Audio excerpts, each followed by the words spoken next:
কোরআন থেকে হবে ইনশাআল্লাহ, ঠিক আছে? এর আগে আমরা একটা নাত শরীফ গাবো নবীজির শানে।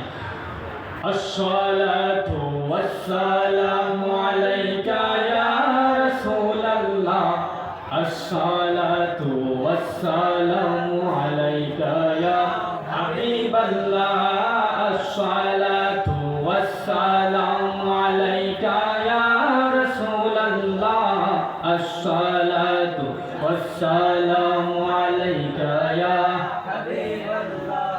नूर वाला आया है, नूर लेकर आया है, नूर वाला आया है, नूर लेकर आया है, सारे आलम में ये देखो कैसा नूर छाया है।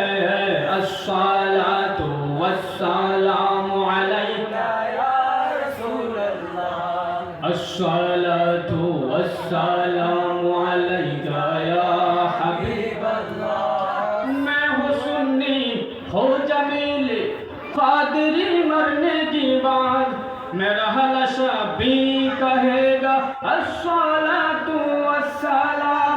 मैं हूँ सुन्नी हो जमील कादरी, मरने की बात मेरा हलाशा भी कहेगा अस्सलातु वस्सलाम। नूर वाला आया है, माशाअल्लाह, नूर आया है, सारे आलम में ये देखो कैसा नूर छाया है।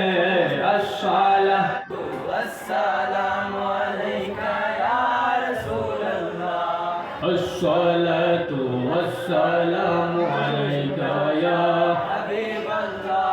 जब तलक ये चाँद तारे झिलमिलाते जाएंगे, जब तलक যতদিন পর্যন্ত চাঁদ তারে, চাঁদ এবং তারকা আকাশের মধ্যে উঠবে ততদিন আমরা মিলাদুন নবী পালন করব। তাই তো শায়ের বলছেন, জব তলক ये চাঁদ তারে झिलमिलाते जाएंगे, तब तलक जश्ने विलादत हम मनाते जाएंगे।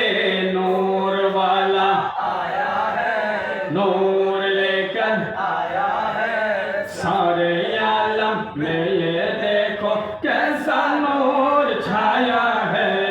अस्सलातु वस्सलामु अलैका या रसूलल्लाह, अस्सलातु वस्सलामु अलैका या হাবিবাল্লাহ। মাশাআল্লাহ, সকলে বলি মারহাবা।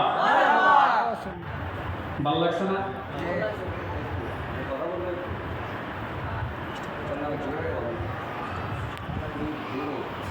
সেটার জন্য এখন দলিল দেব এবং মূল কথাগুলো আমি বলবো, কারণ প্রতিটা আয়াতের কথা ব্যাখ্যা বিশ্লেষণ করে করতে গেলে রাতের 1টা থেকে 2টা বাজবে। তো সংক্ষেপে বলবো শুধু, যেহেতু এশার রাতের সময় হয়ে গেলে স্টপ থাকবে। আপনারা দেখুন, হুজুর একটা কথা, আপনি হাদিস থেকে পড়বেন, কোরআন শরীফের আয়াত পাবেন,